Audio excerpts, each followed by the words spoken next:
யோராம் தன் தகப்பனுடைய ராஜ்யபாரத்திற்கு வந்து தன்னை பலப்படுத்தி கொண்ட பின்பு அவன் தன்னுடைய சகோதரர் எல்லாரையும் இஸ்ரவேலின் பிரபுக்களில் சிலரையும் பட்டயத்தால் கொன்று போட்டான். யோராம் ராஜாவாகிற போது 32 வயதாய் இருந்து 8 வருஷம் எருசலேமில் அரசாண்டான். அல்லேலூயா. இங்கே ஒரு ராஜாவை குறித்து உங்களுக்கு நான் ஒரு கதை சொல்ல போறேன். யோராம் என்கிற ஒரு ராஜா, அவரை குறித்து நிறைய காரியங்கள் சொல்லப்பட்டிருக்கிறது. யார் இந்த யோராம் அப்படின்னா, யோசபாத்து ராஜாவினுடைய மகன், சேஷ்டபுத்திர பாகத்திற்கு சுதந்திரவாளி, ஒரு ராஜாவினுடைய மகன்.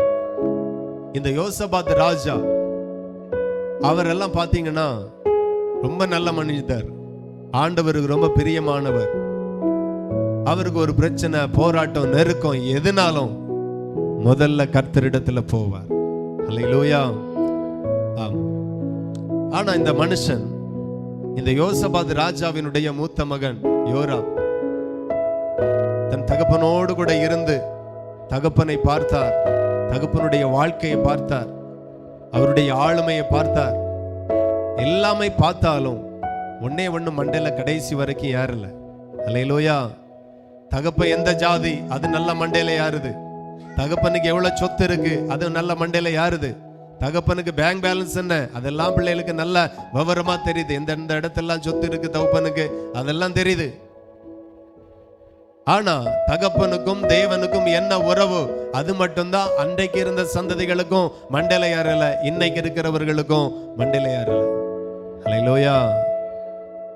யோசபாத் ராஜாவை கர்த்தர் எப்படி ஆசீர்வதித்தார், எப்படி நடத்தினார், கூடவே இருந்த பிறகும் யோராமுக்கு புரியல. இவன் சுயநலவாதியாகவே வாழ்ந்தான். சுயம் சாகணும். அல்லேலூயா. நான் சொல்லுகிறேன், என்னை உயர்த்துகிறது கர்த்தர் மட்டுமே, உங்களை உயர்த்துகிறது தேவன் மட்டுமே. வேற யாரும் எவனாலையும் நம்மளை உயர்த்த முடியாது. இந்த பூமியில நிறைய காரியத்தை நாமளாகவே திட்டம் பண்ணி, அதற்காகவே கர்த்தருடைய சமூகத்தை விட்டுட்டு, வார்த்தை விட்டுட்டு, வசனத்தை விட்டுட்டு வெளியே வந்து பிரயாசப்பட்டு போராடுகிறோம். நான் சொல்லுகிறேன், வசனத்தை விட்டு ஒரு அடி கூட நகண்டு போனாதான் ஒரு காரியத்தை செய்ய முடியும். அப்படின்னா அந்த காரியம் நமக்கு வேண்டாம். இந்த யோராம் வித்தியாசமான ஒரு மனுஷன். தேவனுடைய கிருபை ஆண்டவர் இவனை ராஜாவாய் மாற்றினார். அல்லேலூயா. சில இடங்களில் ஆண்டவர் நம்மளை கொண்டு போய், போகவே தகுதி இல்லாத இடத்துல எல்லாம் கர்த்தர் நம்மளை கொண்டு போய் வைத்திருப்பார். இப்ப சில பிள்ளைகளுக்கு நல்ல இடத்துல திருமணமாகி ஏழையா இருந்த இந்த பிள்ளை வசதியான வீட்டிற்கு மருமகனாக மருமகளாக போயிருப்பாங்க. ஆமென். வர முடியாத இடத்திற்கு கர்த்தர் கொண்டு வந்து விட்டார். இப்போ அங்க போன உடனே எல்லாமே ஆளுகை எல்லாம் நம்ம கையில வரணும், கண்ட்ரோல்லாம் நம்ம கையில வரணும். நாம சொல்றதுபடிதான் எல்லாரும் கேட்கணும், நாம சொல்றபடிதான் கணவனார் கேட்கணும், நாம சொல்றபடிதான் மாமியார் கேட்கணும், நாம சொல்றதான் குடும்பத்துல நடக்கணும். புத்தி. அல்லேலூயா. சுயம் சாகணும், சுயம் சாகணும். கர்த்தர் இவ்வளவா இந்த நல்ல குடும்பத்திற்கு கர்த்தர் என்னை கொண்டு வந்தார். இருதயத்துல சுயமாக நாம எதிலையுமே போராடக்கூடாது. இவன் செய்த ஒரு காரியம் என்ன அப்படின்னா,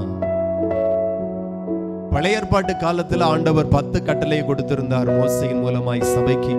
அதுல ஒரு கட்டளை சொல்லுகிறது, கொலை செய்யாதிருப்பாயாக. ஆமென். கொலை செய்யக்கூடாது.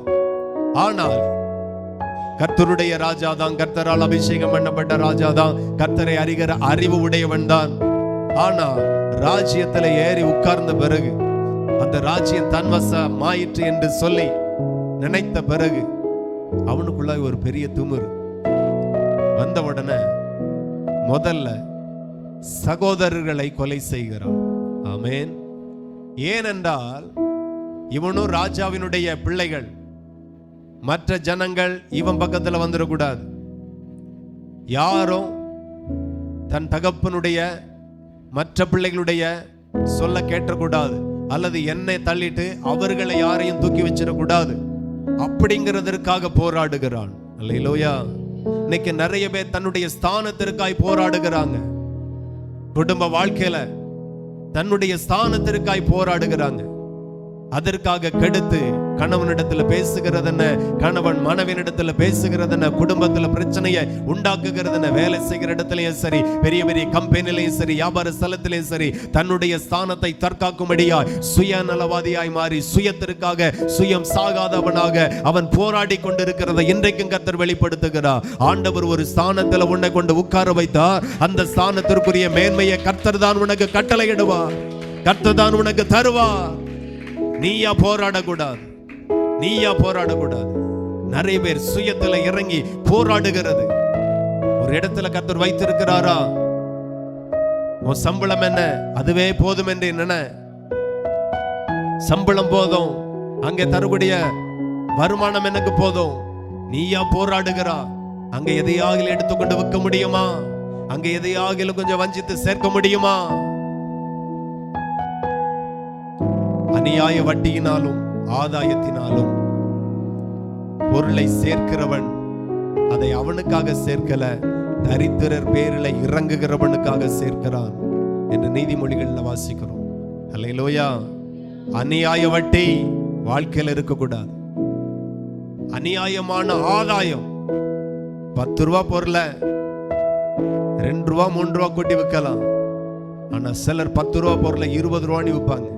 அநியாயம். அல்லேலூயா. நிறைய சேரும், ஆனா உனக்கல்ல. நிறைய சேரும் உன் சந்ததிக்கல்ல, நிறைய சேரும் யாருக்காக என்றா, எவன் தரித்திரருக்கு இறங்குகிறானோ அவனுக்கே உன் சேர்த்து வைத்த எல்லா நன்மையும் கர்த்தர் கொடுப்பேர் என்று வேதத்தில் எழுதி வைத்திருக்கிறார். எத்தனை பேருக்கு புரியுது? வாழ்க்கையை ஒப்பு கொடுங்க. எந்த ஸ்தானத்துல கர்த்தர் உயர்த்தி வைத்திருக்கிறாரோ அந்த ஸ்தானத்துல உண்மையாயிருங்க.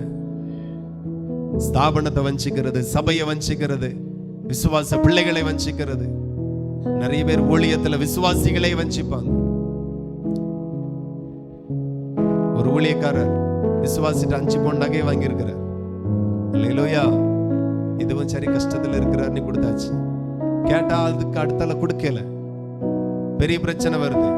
சபை நடுவே சொல்லிட்டாரு, நீ காணிக்கையா தான் தந்தா, கை மாத்த தரல அப்படின்ட்டாரு. என்ன பண்ணுவாங்க? இப்ப காணிக்கையா கொடுத்த பணத்தை கவர்மெண்டால கூட மீட்டு கொடுக்க முடியாது. ஒரே வார்த்தை, வஞ்சிக்கிறது. யாருக்காக சேர்க்கிற? நிலை நிற்குமோ? வசனத்திற்கு ஒண்ணு ஒப்பு கொடுக்கணும், வித்து போடக்கூடாது இச்சைக்கு. இவன் ராஜாவாய் உயர்த்தப்பட்ட பிறகு தன்னுடைய ஸ்தானத்துல இன்னும் பலப்படணும், ஸ்தானத்தை உறுதிப்படுத்தணும். இந்த ஸ்தானம் கடைசி வரைக்கும் போய்விடக்கூடாது என்று சொல்லி யார் யாருக்கு விரோதமாய் எழும்ப முடியுமோ அத்தனை பேருக்கு விரோதமாய் எழும்பினான். சொந்த சகோதரன் பார்க்கல, வெட்டி சாய்த்தான், குற்றமில்லாத இரத்தத்தை சிந்தினான். இன்னைக்கு தன்னுடைய ஸ்தானத்தை காப்பாற்றும்படியா எத்தனையோ பேருக்கு விரோதமாய் பேசுகிறது. எவ்வளவு நாளைக்கு? நான் சொல்லுகிறேன், ஒரு நாள் கூட சாலமோன் போராடினதே இல்லை. தாவீதுனுடைய ஸ்தானம், தாவீது ராஜாவினுடைய சிம்மாசனம் எனக்கு கிடைக்கணும்னு ஒரு நாள் கூட சாலமோன் போராடினதே கிடையாது. கர்த்தரே அவனை கொண்டு வந்து வைத்தார். கரங்களை தட்டி தேவனை மகிமைப்படுத்த. ஹல்லேலூயா. நிறைய பேர் பதவிக்காய் போராடுகிறது, உயர்வுக்காய் போராடுகிறது. கமிட்டில நான் ஒருத்தனாயிருப்பேன், சபையில மூப்பனாயிருப்பேன், சபையில செக்ரட்டரியா இருப்பேன், இந்த கம்பெனில எல்லா ஒர்க்கர்ஸை காட்டில நான் முதன்மையாயிருப்பேன், குடும்பத்துல எல்லா மருமகளை காட்டிலும் நான் மேலாயிருப்பேன், குடும்பத்துல எல்லா மருமகனை காட்டிலும் நான் உண்மையா மேலானவனாய் இருப்பேன். உன் ஸ்தானத்திற்காய் நீ ஒரு நாளும் போராடாதே, கர்த்தருக்காய் மட்டும் நீ உன்னை ஒப்பு கொடுத்து பாரு. ஒப்பு கொடுத்த உன்னை கர்த்தர் ஆசீர்வதிக்காமல் விடவே மாட்டார். எத்தனை பேருக்கு புரியுது? நிறைய பேர் மாம்சத்துல போராடுகிறாங்க. மாம்சத்தின் கிரியைகள் அத்தனையும் இன்றைக்கு சுட்டரிக்கப்படுவதாக. இந்த யோராம் ராஜா செய்த மகா பெரிய கேடு. நீ யாருடைய சிம்மாசனத்தை பலப்படுத்துகிறாய்? ராஜாக்களை தள்ளி ராஜாக்களை ஏற்படுத்துகிறது ஜீவனுள்ள தேவன் அல்லவா? நீயும் மாத்திரம் உன் ஸ்தானத்தை காப்பாற்றிக் கொள்ள உன்னால முடியுமோ? என்ன இந்த இடத்துல ஊழியக்காரனாய் வைத்தது கர்த்தர். சில சபையில ஊழியக்காரனை தள்ளிடணும், விசுவாசி போராடுகிறதும், விசுவாசிகளை வெளியே தள்ளிடணும், நீ ஊழியக்காரர்கள் போராடுகிறதும் பெரிய போராட்டம் நிறைய இடத்துல நடந்து கொண்டுதான் இருக்கிறது. நான் சொல்லுகிறேன், அவனுக்கு விரோதமாய் நீயும் உனக்கு விரோதமாய் அவனும் எழும்பாதிருப்பானாக. அவன் அவருடைய ஸ்தானத்துல வைத்து பெருமைப்படுத்தினது கர்த்தர் அல்லவா, தேவன் அல்லவா. நீ ஏன் போராடுகிறா? வெளியே போனா போயிட்டே இருக்கணும். ஆமென். ஆமா, கர்த்தர் அல்லவா அழைத்தார். நான் தெருவலன் என்றாலும் சிம்மாசனம் வரைக்கும் என்னை உயர்த்த கர்த்தர் வல்லவராய் இருக்கிறார். உன் வாழ்க்கையில எந்த ஆசீர்வாதத்திற்கும் மாம்சத்துல இறங்கி போராடாத. அவன் என்ன பண்ணிட்டான்? சகோதரர்களை கொலை பண்ணினான். அதே போல தகப்பனுடைய காலத்துல இருந்த இஸ்ரவேல்ல சில பிரபுக்களையும் கொலை பண்ணினான். தகப்பன் காலத்துல நல்ல பதவியில இருந்திருப்பாங்க. நம்மள ஒருவேளை தள்ளிட்டு இவன் ஒரு கூட்டத்தை சேர்த்திடக்கூடாது. நீ பிரபுக்கள் எல்லாம் கொள்றான். அதான் 13வது வசனத்தை நீங்க வாசித்தீர்கள். ஆனால் 2 நாளாகமம் 21:13 வாசித்தால், இஸ்ரவேல் ராஜாக்களின் வழியிலே நடந்து ஆகாப்புடைய குடும்பத்தின் சோர மார்க்கத்திற்கு ஒத்தபடியே யூதாவையும் எருசலேமின் குடிகளையும் சோரம்போக பண்ணி உன்னை பார்க்கிலும் நல்லவர்களாய் இருந்த உன் தகப்பன்